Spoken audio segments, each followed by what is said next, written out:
In this video, you will learn how to add your phone number to your Roblox account. Log into your Roblox account, go to the Roblox website or app, and sign in using your username and password. Open account settings, click on the gear icon in the top right corner of the page, then select settings from the drop down menu. Go to account info tab.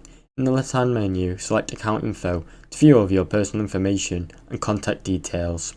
Click add phone. Scroll down and click add number to the section, then add your phone number and start linking your mobile number. Enter your phone number and verify it. Type in your country code and mobile number, then verify it. Roblox will send you a verification code to your phone.